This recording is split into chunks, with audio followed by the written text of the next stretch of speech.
Today on the Winning with Shopify podcast, there were 12 terabytes of data moving on average per minute throughout Black Friday. Brace yourself for January. A staggering $17.5 billion spent in the retail space purely on Black Friday itself. It's all kind of scary.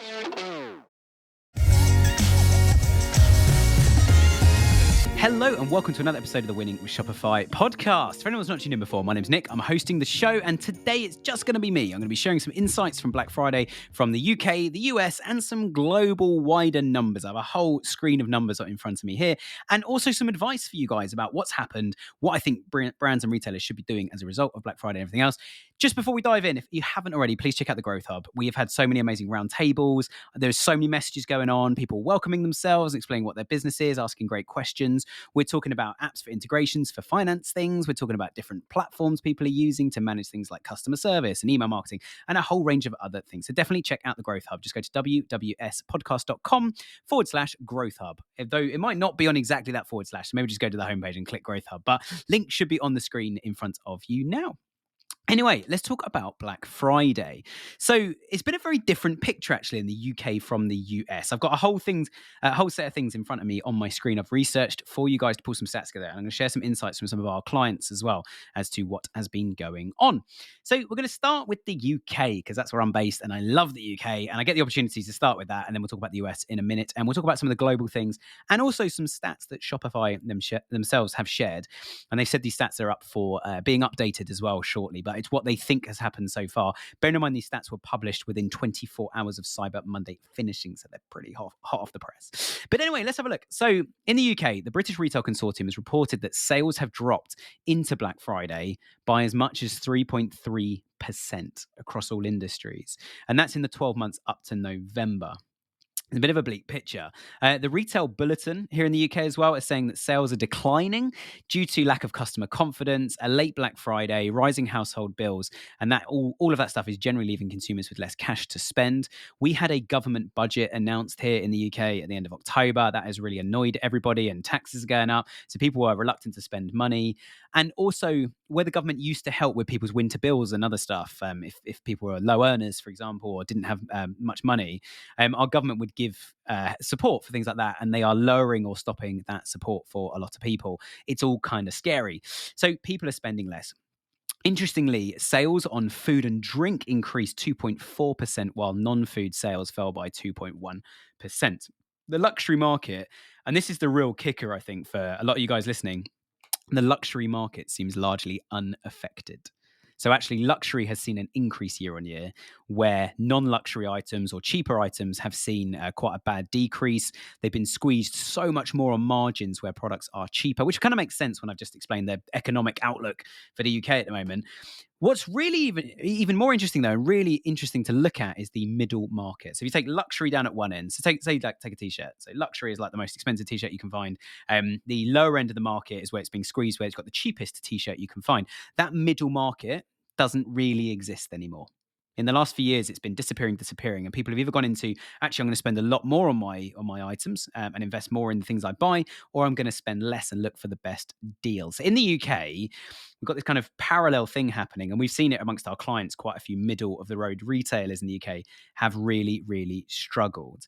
Now, that's all quite gloomy, and don't worry, I've got some stuff that is very exciting, certainly for you guys listening if you're on Shopify, that I will share in a uno momento. But let's talk about the US. So in the US, it was a completely different story. Adobe Analytics is reporting a staggering $17.5 billion spent in the retail space purely on Black Friday itself. And it has cited AI as one of the biggest improvements to that. Adobe is saying that actually the shopping experience has improved so much through AI that consumers have been spending more, getting solutions to their problems faster, and understanding products quicker and better. So if you're not using AI, there is definitely an opportunity to start looking at that, whether UK or US. It's clearly working as far as Adobe's concerned. MasterCard Spending Pulse seems to be, this is a new thing for me. I've never really looked at any of their reports, obviously part of the MasterCard group. But in the US, they seem to be the main one quoted in the press over the last sort of 24, 48 hours when I recorded this episode and pulled these numbers off. They were saying that Black Friday sales in the US grew 3.4% compared to last year, just on Black Friday itself. 0.7% growth in store, You ready for this, ladies and gentlemen? Shopify and online e-commerce platforms, 14.6% growth year on year. So 14.6% growth year on year. So things are looking up. And actually, when I said about the UK hold fire, like it's not quite as doom and gloom as it looks. When I said about the UK, that is just people that are retailing in the UK and purchasers in the UK. A lot of UK brands, we work a lot with the US. And actually, it's been something that has changed a lot more since Brexit as we've been looking outside of Europe for partners, markets to sell in and places to sell our products. So if you're a UK retailer and you're not currently selling products to the US, that is definitely something to explore next year. I think certainly where we've seen this kind of the US markets lifted and the UK market shrunk, I think I won't get into it too much today, but I think given some of the recent elections that each of us have had as well, that was to be expected based on the results of those elections. I think it's quite interesting looking at those numbers. Get this though, this is the Shopify list of numbers, and they've got several blog posts citing different bits of these numbers. I found one that had almost all of these numbers in as well. So feel free to go and look at this on Shopify's website itself if you want to have a bit more of a deep dive. Shopify on Black Friday alone, so this is just Black Friday, right? $11.5 billion globally. And that was a record, like a massive record. That was 24% up year on year. 76 million customers went through Shopify just on that one day alone, that Black Friday. $4.6 million per minute on average on Black Friday. And 4.6 million per minute was when it hit its peak around midday Eastern Seaboard time in the US. So around midday US, it'll be like early evening here in the UK. That is when Shopify hit its peak and was doing $4.6 million per minute of transactions and revenue going through Shopify stores. Average order value. Now, this is interesting. So, as I said about the middle market, if you're close to this, bad news. You want to be well above this, or well, maybe not too far below it, but you want to be below it or above it because of that middle market void that's been created. But on average, and this has been converted into dollars across all the different countries, $108.56 was the average order value, which that's pretty impressive. Like I was expecting it to be more like $30 or $40, thinking about the volume of products, and you'd buy way more smaller, cheaper products than you would large products. But no, large products are selling as well to bring that average up to $108.56. The top countries, now I'm pretty proud of this. Top country was United States. The second one, come on guys, the UK. So although it was a bleak outlook overall, Shopify in the UK, the UK was the second biggest market for Shopify transactions, Shopify sales going on. After that, we got Australia, Canada, and Germany. So they were the top five. So US, UK, Australia. Sorry, it's spell check to something else, but it's Australia in the list. So UK, US, Australia, Canada, and Germany.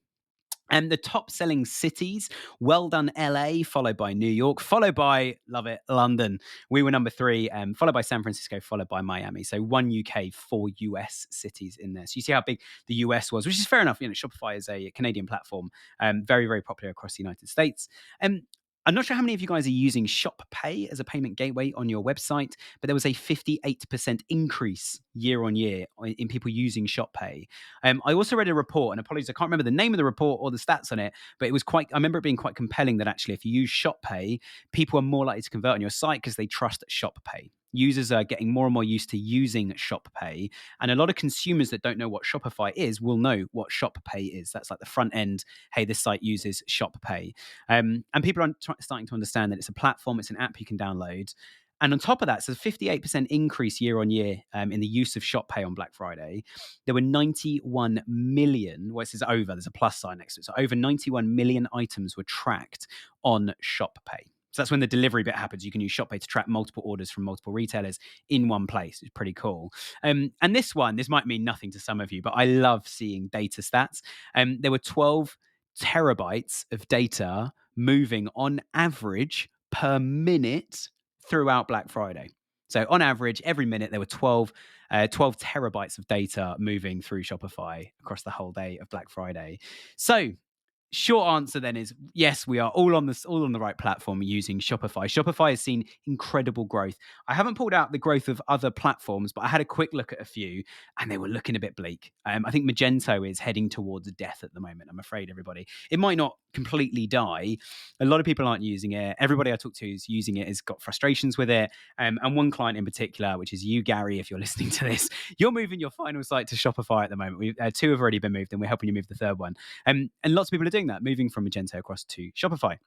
So I've got 3 recommendations if your Black Friday was good and 3 if it was bad. And you're welcome to take all 6 and do all of them anyway. They're all good recommendations, but I think they specifically apply if you've had a bad Black Friday or a good Black Friday. So the 3 that are good, number 1, I would say, is even though Black Friday was really good, especially if you're in the UK or a struggling economy like the UK's at the moment, that's actually starting to shrink and retract, which is not great for any of us, brace yourself for January. I think it's really important to have a serious think about January and work out what you should and shouldn't be investing in ads, what you can get organically without having to invest in ads, because then you can increase the volume of organic sales without the cost.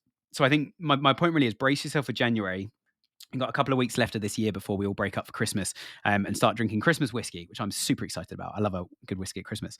But I think have a real think about January and what we're going to do in January and through Q1 of next year to make sure that we maintain this good level of sales we've had from Black Friday.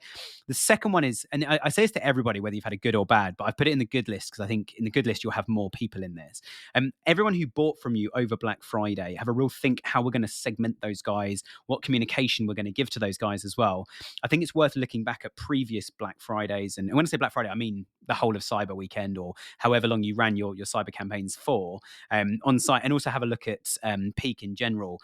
Have a look when those customers made their second, third, fourth, fifth, sixth purchases and let that define the frequency that you talk to them over email this year or you send them stuff in the post. Do you ever find that in your warehouse you have dead stock? You can't sell it, no one wants to buy it, and you can't get a refund on it. Or alternatively, you're missing inventory in your warehouse that you need. You've got sales coming in and you're low on stock and you haven't ordered more stock in time. All these things hit profit. And I've been there. I've run my own Shopify store and had exactly that problem. But we've partnered it up with Inventory Planner, who have the most incredible app to help you manage that and forecast exactly what products, what SKUs, even down to what color of product you need to order in advance to make sure stock levels remain consistent throughout. They're also running a 7-day boot camp. And if you want to go and sign up to that, it's 7 emails over 7 days. And it takes the same amount of time as your morning coffee. And in 7 days, like me, you can become an inventory management pro. Both links are in the description. Enjoy. Because I think it's a real danger to treat Black Friday or sale customers like other customers. Some of them will be, and great if they do, take them out of your Black Friday segmentation and put them in your just general VIP customers, repeat customers, newsletter customers, etc., etc. But actually, if they only buy on Black Friday when you're on sale, just keep them in the list. Don't bother them all the time. Send them the odd catch up, send them free bits of advice. Don't push products too much. And then when you do have a sale, hit them really hard. 4 emails over the kind of the 2-week sale you're running or whatever it might be throughout the year. But do plan out that engagement strategy for everyone that's coming from Black Friday. And also be really aware of what discounts you ran during Black Friday and what the customer perception of those discounts is. We've had clients in the past, and I mentioned one a couple of times since last year, not by name, because then I can say what I'm about to say. They over discounted from the 1st of October right the way through till December. January, the whole business ground to a halt. I don't want to say who they are because they're a good brand, they're a really good client of ours, but it was really hard and we had to dig ourselves out of that. So Black Friday this year has been way more like it's one window only and we're only doing one discount. It's not too much, but we're adding value rather than providing discounts to customers. That is the plan this year, and it's worked incredibly well. But there's a good example that actually, if you've had a really good peak, they had an incredible peak for 3 months through Black Friday, then into Christmas, and then January the whole business fell apart. So again, be aware of January, think about that customer engagement strategy, and also be really aware of what discounts you ran during Cyber Weekend or your cyber campaigns and Black Friday, etc. And bear that in mind when you're doing the next thing. It's very dangerous, I think, for any brand to become hooked on discounts.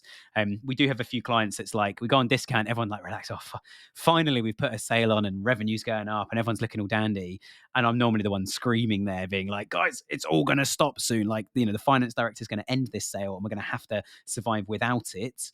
So actually, I think A, we should end it early. B, we shouldn't discount too much. And C, we should have a real think about anyone that bought this product during that time, we're going to push this product because it's a good product to go with it. And we might apply a second discount to a second order because that's cheaper than paying Google. So I think there's things you can do like that without keeping a site-wide sort of set of discounts happening like every week, every month, every quarter. If Black Friday was underwhelming, firstly, I'm very sorry to hear that. It is tough. It is really tough. Although there's an increased demand, there's also an influx of advertising, and every retailer is pushing their thing. To a consumer, I mean, I waited till Black Friday, like a lot of consumers, to buy big, heavy items. Heavy financially, as in it's going to cost me quite a lot for that item. I bought a new vacuum cleaner, for example, which is absolutely incredible, but I waited till Black Friday to do that. I actually waited until Cyber Monday to order it because I wanted to see if the discount got any better, and it did. On Cyber Monday, they discounted it by another 5%. I thought, great, I've just saved myself some good money on that vacuum. So if it has been underwhelming, I am sorry, it is really difficult. But as a consumer, it's overwhelming. Everybody is screaming at you, buy this product, you want this thing, like which vacuum do you want to buy? What brand do you want? Do you want to check out this one? Or like, we're an amazing competitor to this brand that you know and love and we're probably thinking of buying from anyway. We're a good alternative to that. And it's like, oh, it's Black Friday. I don't know if I've got the time because I've got things to buy. And obviously I work in marketing as well, so it's been hectic here. But people do get overwhelmed by that. So I think my 3 points around Black Friday, if it's been underwhelming, I'm really sorry. But point number one is think carefully about your next sale and next push. I wonder if maybe when you push Black Friday next year, you do it at a different time to everybody else. You could do something over Cyber Weekend, but maybe go like 3 or 4 weeks early and say to everyone, we're doing our Black Friday sale early. Like, this is it. This is the discount.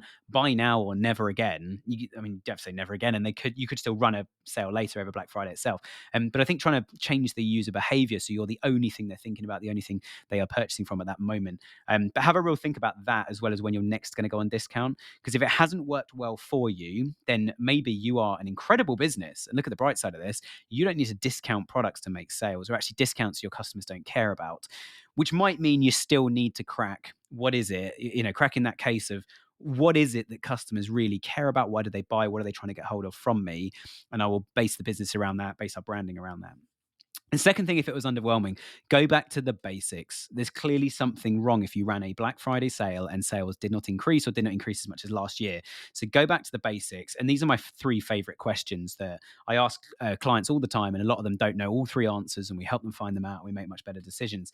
Question 1 is, what do people want? Number 2 is, how do you offer that effectively? And that involves the whole user journey, the website, the way we position it, how we tackle those problems. And the third thing as well is, and what does it cost? What does the product cost? And when I say cost, I really mean value, because money is just purely value as far as the consumer is concerned. They'll probably have a budget. There's probably a limit on it. But even then you could go, well, why don't you buy now, pay later? And actually then the value of it has been massively increased. And actually the payment value now is 6 months instead of 1 month. They're going to value that product a lot more. And I think a good example of this is when you've spent, think about the most expensive item of clothing or jewelry you've ever bought. How much do you treasure that versus something you bought for $5 from a market, like a t-shirt or something? You value it a lot more. And so I think my second point about if it's underwhelming is go back to basing those 3 questions. What do people want? How do you offer that effectively? And what does it cost? Number 3, have a look now at your stock. And I think you need to make some really difficult decisions. One thing you want to look at is what did sell out? What have we sold? What have we not got anymore? Because if we've not got something anymore, it means it was successful and we ran out of stock. So were the sales on that good? Were they profitable? And is that why we ran out of stock? If yes, we do have a partner inventory planner. Check them out. They have a bit of software that can help you forecast when you're going to need to get more stock in, et cetera, et cetera. You can tell it it's going to take me 3 weeks to turn this thing around, and it will go, you don't have enough stock for Black Friday and it's a bestseller. And it will tell you the financials of what is selling, what margins you're making, et cetera. So I think have a look at the stock in the warehouse and make some hard decisions about how do we get rid of stock that we've got left over, what's sold out that we should buy more of and get more of really, really quickly. And sometimes if you've like sold out of, like, it's the 80-20 rule, right? You've sold out of 20% of your products that's made you 80% of the sales, and 80% of your stock is still sitting there unsold. Some lenders, some banks, there are opportunities, and I don't want to give any financial advice to people here, but there is an option to try and finance some of that stock with the bank to say, look, give us some money against that stock. So you're basically going to finance against that stock. And what we're going to do is we're going to buy more of all this other stock that did sell and use the profit of that to pay your loan back. Plus, we know this stuff's going to sell. It's just going to take 6 to 12 months because it's selling slowly.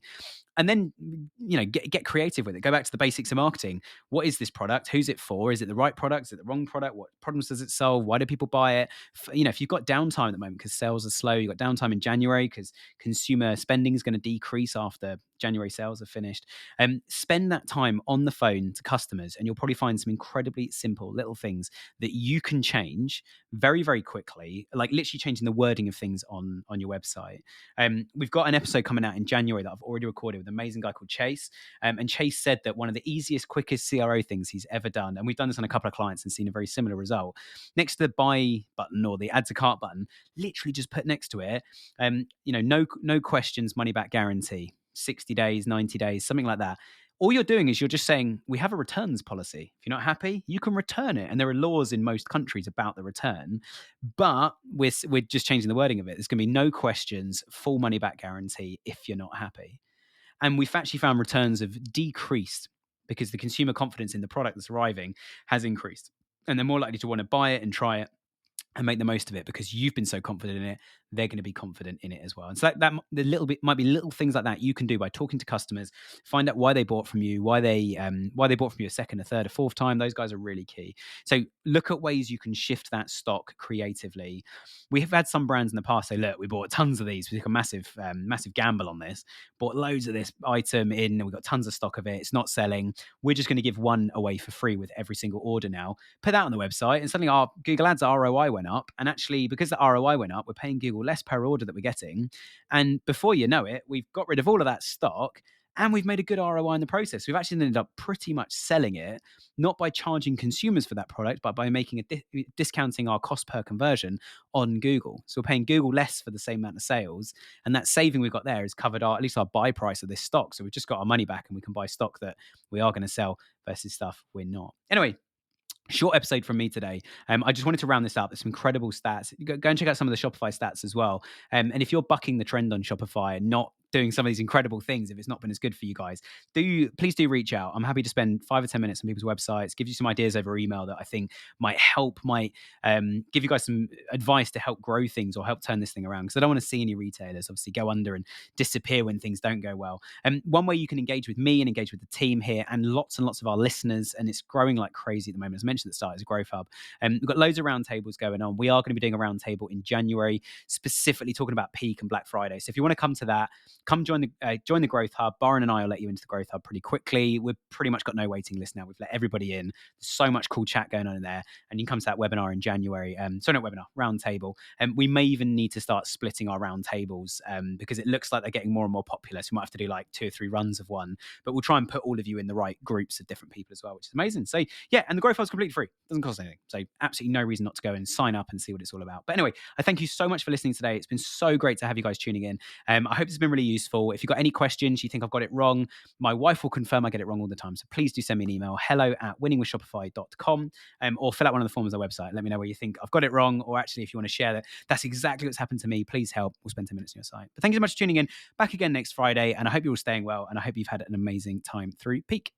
Does your email marketing suck? Do you wish it converted better and integrated better with your store? Well, there is a solution. We've partnered with Seguno, who are an email platform that is built into Shopify, which means you don't have to leave Shopify to go and manage your email campaigns. So you can run your marketing at the same place you run your shop. To learn more, you can claim your free customer analysis and strategy session and visit seguno.com/winning with Shopify. That's seguno.com/winning with Shopify.